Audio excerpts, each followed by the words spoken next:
ಹೋಗ್ತಾ ಹೋಗ್ತಾ ದೇವಸ್ಥಾನಗಳು, ಮಠಗಳು, ಯಾರ್ಯಾರು ಮನೆಗಳಲ್ಲಿ ಯಾರ್ಯಾರು ದೇವ್ರ ಪೂಜೆ ಮಾಡ್ತಾರೆ, ಯಾರ್ಯಾರು ದೀಪ ಹಚ್ತಾರೆ ಮನೆಗಳಲ್ಲಿ ಸಂಜೆ ಟೈಮು, ಅವ್ರಿಗೆಲ್ಲ ಅವ್ರು ಏನೇನು ಕೇಳ್ಕೊತಾರೆ, ನನಗೆ ಅದು ಬೇಕು, ಇದು ಬೇಕು, ಒಳ್ಳೇದು ಮಾಡು, ಅದು ಮಾಡು, ಇದು ಮಾಡು ಅಂತ ಕೇಳ್ಕೊತಾರಲ್ಲ, ಅವ್ರಿಗೆಲ್ಲ ತಥಾಸ್ತು ತಥಾಸ್ತು ತಥಾಸ್ತು ಅಂದ್ಕೊಂಡು ಹೋಗ್ತಾರೆ ಅಶ್ವಿನಿ ಕುಮಾರ್. ಇವ್ರನ್ನ ತಥಾಸ್ತು ದೇವತೆಗಳು ಅಂತ ಕರೀತಾರೆ ಅಶ್ವಿನಿ ಕುಮಾರ್ಗೆ. ಅಶ್ವಿನಿ ಕುಮಾರ್ ಅಂದರೆ ಯಾರು ಗೊತ್ತಾ? ಸೂರ್ಯ ಭಗವಾನ್ ಮಕ್ಕಳು, ಗೊತ್ತಾಯ್ತನ್ರಿ. ಅವರು ಜಗನ್ಮಾತೆ ಸೂರ್ಯ ಭಗವಾನನಿಗೆ ಇಬ್ಬರು ಹೆಂಡ್ತಿರಲ್ಲ, ಒಬ್ಬರೇ ಇರ್ತಾರೆ. ಆಕೆ ಹೆಸರು ಸಂಧ್ಯಾ. ಸಂಧ್ಯಾ ಜಗನ್ಮಾತೆ ಒಬ್ಬಳೇ. ಆಕೆ ಏನು ಮಾಡ್ತಾಳಪ್ಪ ಅಂದರೆ, ಸೂರ್ಯ ಭಗವಾನನ ಜ್ಞಾನ ಇರುತ್ತಲ್ಲ, ಅದು ಭಾಳ ಅಗಾಧವಾದ ಅನಂತವಾಪಟ್ಟು ಅದು ಜ್ಞಾನ ಸೂರ್ಯನು, ಜಗನ್ನಾಟಕ ಸೂತ್ರಧಾರಿ ಆ ಶ್ರೀಮನ್ನಾರಾಯಣ ಸೂರ್ಯನಾರಾಯಣನ ಒಂದು ಶಕ್ತಿ, ಅಷ್ಟು ಜ್ಞಾನ ಇರುತ್ತೆ. ಆದರೆ ಆತನ ಹೆಂಡತಿ ಪತ್ನಿ, ಧರ್ಮಪತ್ನಿ ಸಂಧ್ಯಾ ಮಾತೆ, ಆತನು ಹೇಳ್ತಕ್ಕಂಥ ಶಿಷ್ಟಾಚಾರಗಳು, ಸಂಸ್ಕೃತ ಆಕೆಗೆ ತಲೆಗೆ ಹತ್ತಲ್ಲ. ಆತನ ಹೇಳೋದೆಲ್ಲ ಕೂತ್ಕೊಂಡ್ರೆ ತಪ್ಪು, ನಿಂತ್ಕೊಂಡ್ರೆ ತಪ್ಪು ಅಂತಿರಲ್ಲ ನಿಮ್ಮ ಮನೆಗಳಲ್ಲಿ ಯಾರಾದರೂ? ಕೂತ್ಕೊಂಡ್ರೆ ತಪ್ಪಿಡ್ತಾರೆ, ನಿಂತ್ಕೊಂಡ್ರೆ ತಪ್ಪಿಡ್ತಾರೆ, ಮಲ್ಕೊಂಡ್ರೆ ತಪ್ಪಿಡ್ತಾರೆ, ಆ ಕಡೆ ಓಡಾಡ್ತಾ ಇದ್ರೆ ತಪ್ಪಿಡ್ತಾರೆ, ತಿಂತಾದ್ರೆ ತಪ್ಪಿಡ್ತಾರೆ, ಮಲ್ಕೊಂಡಿದ್ರೆ ತಪ್ಪಿಡ್ತಾರೆ ಅಂತಿರಲ್ಲ. ಅಯ್ಯೋ ಇವ್ರ ಹತ್ರ ಆಗಲ್ಲ ಹೇಗಕ್ಕೆ ಅಂತ. ಹಾಗೆ ಸೂರ್ಯ ಭಗವಾನ್ ಹತ್ರ ಹೇಗೋಕ್ಕಾಗಲ್ಲ ಅಂದ್ಬಿಟ್ಟು, ಅವ್ರ ಹತ್ರ ಜೀವನ ಮಾಡೋಕ್ಕಾಗಲ್ಲ, ಇವ್ರ ಹತ್ರ ಕಷ್ಟ, ಕೂತ್ಕೊಂಡ್ರೆ ತಪ್ಪಿಡ್ತಾರೆ, ನಿಂತ್ಕೊಂಡ್ರೆ ತಪ್ಪಿಡ್ತಾರೆ ಅಂದ್ಬಿಟ್ಟು ಯಾರು? ಆ ಜಗನ್ಮಾತೆ ಸಂಧ್ಯಾ ಮಾತೆ ಮನೆ ಬಿಟ್ಟು ಹೊರಟೋಗ್ಬಿಡ್ತಾಳೆ, ತಪ್ಪಿಸ್ಕೊಂಡು ಮನೆ ಬಿಟ್ಟು ಹೋಗ್ಬಿಡ್ತಾಳೆ, ಬೇಜಾರಾಗ್ಬಿಡ್ತಾವೆ. ಈತನ ಹತ್ರ ಸಂಸಾರ ಮಾಡೋದೇ ಬೇಡ, ಯಾವಾಗೂ ತಪ್ಪುಗಳು ಎಣಿಸ್ತಾನೆ ಅಂದ್ಬಿಟ್ಟು. ಯಾಕಂದರೆ ಸೂರ್ಯ ಭಗವಾನ ಅಷ್ಟು ಮಹಾನುಭಾವ, ಜ್ಞಾನಿ ಅವನು. ಬೆಳಕು, ಜಗತ್ತಿಗೆ ಬೆಳಕು ಕೊಡ್ತಾನೆ ಅಂಥವನು. ಅನ್ನ ಕೊಡ್ತಾನೆ, ಅನ್ನ ಬೆಳೆಯುವ ಗಿಡ ಮರ ಬಳ್ಳಿಗಳಿಗೆ, ದವಸ ಧಾನ್ಯಗಳಿಗೆ ಎನರ್ಜಿ, ಶಕ್ತಿ ಕೊಡ್ತಾನೆ ಸೂರ್ಯ ಭಗವಾನ. ಋಷಿಮುನಿಗಳಿಗೆ, ನಮ್ಮಂಥ ಗುರುಗಳಿಗೆಲ್ಲ ಆತ ಶಕ್ತಿ ಕೊಡ್ತಾನೆ ಅಲ್ವಾ? ಅಷ್ಟು ಮಹಾನುಭಾವ. ಆತನ ಹತ್ರ ಇರಬೇಕಂದ್ರೆ ತುಂಬ ನಾವು ಭಾಳ ತಾಳ್ಮೆ ವಹಿಸ್ಬೇಕು, ಶಿಸ್ತಿನಿಂದ ಇರಬೇಕಾಗುತ್ತೆ. ಈಕೆಗೆ ಆಗಲಿಲ್ಲ ಅದು, ಪಾಪ ತಾಳ್ಮೆ ಕಳ್ಕೊಬಿಟ್ಲು ಯಾರೋ ಸಂಧ್ಯಾ ಮಾತೆ. ಅದಕ್ಕೆ ಮನೆ ಬಿಟ್ಟು ಹೋಗ್ಬಿಡ್ತಾಳೆ. ಎಲ್ಲ ಆತನಿಗೆ ಯಾರಿಗೂ ಸಿಗಬಾರ್ದು ಅಂದ್ಬಿಟ್ಟು ಹೊರಟೋಗ್ಬಿಡ್ತಾಳೆ ಮನೆ ಬಿಟ್ಟು. ಇದೇ ರೀತಿ ಎಷ್ಟೋ ಜನ ಹೆಣ್ಮಕ್ಳು ಮಾಡ್ತಾರೆ. ಹೋಗ್ಬಿಟ್ಟು ಎಲ್ಲೋ ಒಂದು ಕಾಡಲ್ಲೇ, ಬೆಟ್ಟದಲ್ಲೇ, ಗುಡ್ಡದಲ್ಲೇ ಕೂತ್ಕೊಬಿಡ್ತಾಳೆ. ಅಲ್ಲಿ ಹಣ್ಣು ಹಂಪ್ಲ ಗೆಡ್ಡೆ ಗೆಣಸು ತಿನ್ಕೊಂಡು ಯಾರೋ ಜೊತೆ, ಬೇರೆಯವ್ರ ಜೊತೆ. ಆದರೆ ಸೂರ್ಯ ಭಗವಾನ ಹುಡುಕದೇ ಇರ್ತಾನ. ಆತ ಮಹಾಜ್ಞಾನಿ, ಆತಂದು ಯಾವುದೋ ಒಂದು ಸೈನ್ಯ ಇದೆ, ಹುಡುಕ್ಲೇಬೇಕಲ್ವಾ? ಹುಡ್ಕೋಣ ಅಂತ ಪ್ರಯತ್ನ ಪಡ್ತಾನೆ. ಹೆಂಡ್ತಿ ಹೋಗ್ಬಿಡಲ್ಲ ಮನೆ ಬಿಟ್ಟು ಅಂದ್ಬಿಟ್ಟು, ಎಲ್ಲೋ ಹುಡ್ಕೋ ಬರಬೇಕಲ್ಲ ಅಂದ್ಬಿಟ್ಟು ಹಂಗಂತೇಳಿ ಆತ ಸುಮ್ಮನೆ ಕೂತ್ಕೊಳ್ಳಲ್ಲ, ಹುಡ್ಕೊಂಡು ಹೋಗ್ತಾನೆ. ಲಾಸ್ಟಿಗೆ ಆಕೆ ಪತ್ತೆ ಆಗ್ತಾಳೆ. ಯಾವ ರೀತಿ ಪತ್ತೆ ಆಗ್ತಾಳೆ? ಆಕೆ ಕುದುರೆಯ ರೂಪದಲ್ಲಿರ್ತಾಳೆ. ಕುದುರೆ ರೂಪದಲ್ಲಿ ಅಂದರೆ ಕತೆಗಳಲ್ಲಿ ಬರೆಯೋವಾಗ ಬೇರೆ ಬೇರೆ ಥರ ಬರೆದ್ಬಿಡ್ತಾರೆ, ನೀವು ಅದನ್ನೇ ನಿಜ ಅಂದ್ಕೋಬೇಡಿ. ಕುದುರೆ ರೂಪದಲ್ಲಿರ್ತಾಳೆ ಆಕೆ, ಭಾಳ ಸುಂದರವಾಗಿ, ನೋಡೋಕ್ಕೆ ಚೆನ್ನಾಗಿ, ಒಳ್ಳೆ ಸೌಮ್ಯವಾಗಿ, ಒಳ್ಳೆ ವಾತಾವರಣ ಅದು. ಪ್ರಶಾಂತವಾದ ಗಿಡ ಮರ ಬಳ್ಳಿ, ಬೆಟ್ಟ ಗುಡ್ಡ, ಹೂಗಳು, ನದಿ ಸಾಗರ ಇರೋಂಥ ಜಾಗ ಅದು, ಪ್ರಶಾಂತವಾದ ಜಾಗ.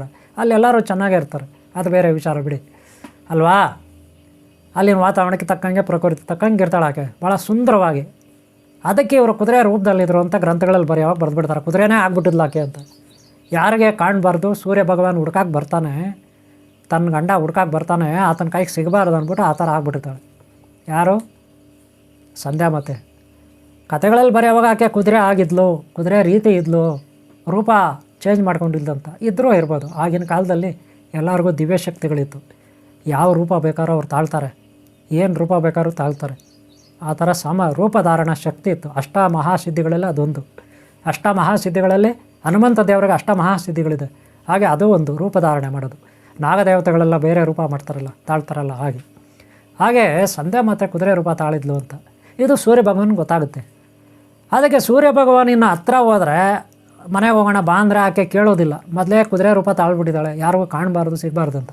ಅದಕ್ಕೆ ಸೂರ್ಯ ಭಗವಾನ್ ಒಂದು ಪ್ಲ್ಯಾನ್ ಮಾಡ್ತಾನೆ. ಆತ ಮಹಾಜ್ಞಾನಿ, ಆತ ಕೂಡ ಕುದುರೆ ರೀತಿ ಆಗ್ಬಿಡ್ತಾನೆ. ಕುದುರೆ ರೀತಿ ಆಗ್ಬಿಟ್ಟು ಆಕೆ ಜೊತೆ ಓಡಾಡೋದು ಮಾಡೋದು ಮಾಡ್ತಾನೆ, ಪ್ರೀತಿ ಗಳಿಸ್ತಾನೆ. ಆಮೇಲೆ ಮದುವೆನೂ ಮಾಡ್ಕೊತಾನೆ. ಆಮೇಲೆ ಮಕ್ಕಳು ಆಗುತ್ತೆ. ಅವೇ ಕುದುರೆ ಮಕ್ಕಳು, 2 ಜೋಡಿ ಟ್ವಿನ್ಸ್ ಮಕ್ಕಳು, ಅಶ್ವಿನಿ ಕುಮಾರರು ಅಂತ. ಅವರೇ ಮಹಾಭಾರತದಲ್ಲಿ ನೆಕ್ಸ್ಟು ನಕಲ ಸಹದೇವವಾಗಿ ಹುಡ್ತಾರೆ. ಮಹಾಭಾರತದಲ್ಲಿ ನೆಕ್ಸ್ಟ್ ಅವರು ಇನ್ನೊಂದು ಜನ್ಮದಲ್ಲಿ ನಕಲ ಸಹದೇವರಾಗಿ ಹುಡ್ತಾರೆ. ಅಶ್ವಿನಿ ಕುಮಾರ ಅಂದರೆ ಯಾರಪ್ಪ ಅಂದರೆ, ಗಿಡ ಮರ ಬಳ್ಳಿಗಳಿಗೆಲ್ಲ ಶಕ್ತಿ ಕೊಡ್ತಕ್ಕಂಥವ್ರು. ವೈದ್ಯಕೀಯ ಅಂದರೆ ಏನು? ಆಯುರ್ವೇದ, ಕಾಯಿಗಳು, ಬೇರುಗಳು, ಗಿಡಗಳು, ಎಲೆಗಳು, ತೊಗಟೆಗಳು, ಅದಕ್ಕೆ ಶಕ್ತಿ ಕೊಡ್ತಕ್ಕಂಥವ್ರು ಅಶ್ವಿನಿ ಕುಮಾರರು. ಅಶ್ವಿನಿ ಕುಮಾರ್ ಅಂದರೆ ಏನು? ಅಶ್ವ ಕುಮಾರರು. ಅಶ್ವ ಅಂದರೆ ಯಾರು? ಕುದುರೆ. ಅಶ್ವಿನಿ ಅಂದರೆ ಯಾರು? ಈಗ ಸೂರ್ಯ ಭಗವಾನನೂ ಕುದುರೆ, ಅವರಮ್ಮ ಸಂಧ್ಯಾ ಮಾತನೂ ಕುದುರೆ ಆಗಿದ್ದಾಳೆ. ಆ ಕುದುರೆಗಳಿಗೆ ಹುಟ್ಟಿದ ಮಕ್ಕಳಿವು 2 ಟೀನ್ಸು. ಅದಕ್ಕೆ ಇವಾಗ ಅಶ್ವಿನಿ ಕುಮಾರರು ಅಂತ ಹೆಸರು. ಕುದುರೆಗಳಿಂದ ಹುಟ್ಟಿದ ಮಕ್ಕಳಿಗೆ ಇನ್ನೇನು ಇಡ್ತಾರೆ? ಅಶ್ವಿನಿ ಕುಮಾರರು ಅಂತ ಹೆಸರಿಟ್ರು. ಇವರು ಮಹಾವೈದ್ಯರಾದರು. ಮಹಾವೈದ್ಯರು ಅಂದರೆ ಏನು? ಗಿಡಮೂಲಿಕೆಗಳ ಬಗ್ಗೆ ತಿಳ್ಕೊಂಡ್ರು. ಯಾವ ಎಲೆನಲ್ಲಿ ಏನು ವೈದ್ಯಕೀಯ ಶಕ್ತಿ ಇರುತ್ತೆ, ಆಯುರ್ವೇದ ಶಕ್ತಿ ಇರುತ್ತೆ, ಯಾವ ರೋಗನ ವಾಶ ಮಾಡುತ್ತೆ, ಯಾವ ಗಡ್ಡೆ ಗೆಣಸಲ್ಲಿ ಏನು ಶಕ್ತಿ ಇರುತ್ತೆ, ಯಾವ ಬೇರಲ್ಲಿ ಏನು ಶಕ್ತಿ ಇರುತ್ತೆ, ಯಾವ ತೊಗಟೆನಲ್ಲಿ ಏನು ಬೇಕು, ಯಾವ ಕಾಳುಗಳಲ್ಲಿ ಏನಿರುತ್ತೆ, ಪ್ರಕೃತಿನಲ್ಲಿ ಇರ್ತಕ್ಕಂಥ ಗಿಡ ಮರ ಬೆಳೆಗಳಲ್ಲಿ, ಇದನ್ನೆಲ್ಲ ಮಹಾನ್ ಜ್ಞಾನಿಗಳಾದರು ಈ ಅಶ್ವಿನಿ ಕುಮಾರರು. ಕಾರಣ ಏನಪ್ಪ ಅಂದರೆ ಅವ್ರ ತಂದೆ ಸೂರ್ಯ ಭಗವಾನ ಬೆಳಗ್ಗೆ ಪೂರ್ವದಲ್ಲೇ ಉದಯ ಆಗ್ತಾನೆ.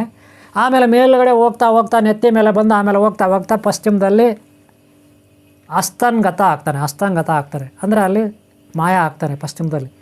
ಆದರೆ ಇವರು ಬೆಳಗ್ಗೆಯಿಂದ ಸಂಜೆವರೆಗೂ ಇಡೀ ಬೆಳಗ್ಗೆ ಇವರು ಶುರು ಮಾಡಿದ್ರೆ ಅಶ್ವಿನಿ ಕುಮಾರರು ಎಲ್ಲ ಕಡೆ ದೇವಸ್ಥಾನಗಳು, ಮಠಗಳು, ಭಕ್ತರು ಯಾರಿದ್ದಾರೆ, ಪೂಜೆ ಯಾರು ಮಾಡ್ತಾರೆ, ಪುಣ್ಯ ಕೆಲಸಗಳು ಏನು ಮಾಡ್ತಾರೆ, ಅವ್ರನ್ನೆಲ್ಲ ನೋಡ್ಕೊಂಡು ಮೇಲೆ ಹೋಗ್ತಿರ್ತಾರೆ.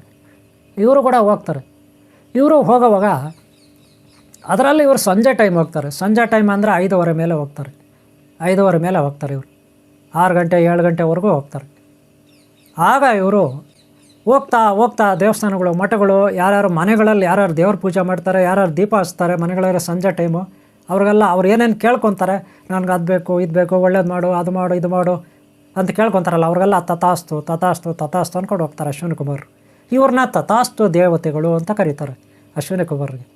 ಅವರು ವೈದ್ಯರು, ಮಹಾವೈದ್ಯರು. ಹಾಗೆ ವರ ಕೊಟ್ಟರೆ ಅವರು ನಮ್ಮ ಆರೋಗ್ಯ ಭಾಗ್ಯ ಬರುತ್ತೆ, ಐಶ್ವರ್ಯ ಬರುತ್ತೆ, ಈ ಥರ ಎಲ್ಲ ಬರುತ್ತೆ, ಸಮಸ್ಯೆಗಳ ಬಗ್ಗೆ ಇರುತ್ತೆ. ಅಶ್ವಿನಿ ಕುಮಾರರು ಅಂತಾರೆ. ಒಳ್ಳೆಯದಾಗಲಿ ನಿಮ್ಮೆಲ್ಲರಿಗೂ. ಓಂ ಶ್ರೀ ಸಂಧ್ಯಾ ಮಾತಾ ಛಾಯಾಮಾತಾ ಸೂರ್ಯ ಭಗವಾನ ಹಾಗೂ ಅಶ್ವಿನಿ ಕುಮಾರ್ ಹಾಗೂ ಧನ್ವಂತರಿ ದೇವ್ ಶ್ರೀ ಮೂಲಾಧಾರ ಸ್ವಾಮಿ ಸಿದ್ಧಿ ಬುದ್ಧಿ ಧೂಮ್ರಕೇತ ಕಲ್ಗೆ ಚಿಂತಾರ ವಿದ್ಯಾ ಮಹಾಗಣಪತಿಯಿಂದ ಹಿಡಿದು ಎಲ್ಲ ದೇವತೆಗಳವರೆಗೂ ಇಲ್ಲಿ ಅವರೆಲ್ಲರ ಆಶೀರ್ವಾದ ನಮ್ಮೆಲ್ಲರ ಮೇಲೆ ಇರಲಿ ಅಂತ ಕೇಳ್ಕೊತೀನಿ. ದೀಪಾವಳಿ ಹಬ್ಬದ ಪ್ರಯುಕ್ತ ಹಾಗೂ ಇನ್ನೂ ಕೆಲವು ಹಬ್ಬಗಳ ಪ್ರಯುಕ್ತ ಒಳ್ಳೆಯದಾಗಲಿ ನಿಮಗೆ. ಒಳ್ಳೆಯ ಕಾಲಮಾನಗಳ ಪ್ರಯುಕ್ತ ನಿಮ್ಗೆ ಒಳ್ಳೆಯದಾಗಲಿ. ಓಂ ಶಾಂತಿ, ಓಂ ಶಾಂತಿ, ಓಂ ಶಾಂತಿ. ಒಂದು ಲೈಕ್ ಮಾಡೋದು ಮರಿಬೇಡಿ, ಸಬ್ಸ್ಕ್ರೈಬ್ ಆಗಲಿಂದ ಹಾಕ್ಕೊಳ್ಳಿ. ಒಳ್ಳೆಯದಾಗಲಿ ನಿಮಗೆ. ಓಂ ಶಾಂತಿ, ಓಂ ಶಾಂತಿ, ಓಂ ಶಾಂತಿ, ಓಂ ಶಾಂತಿ.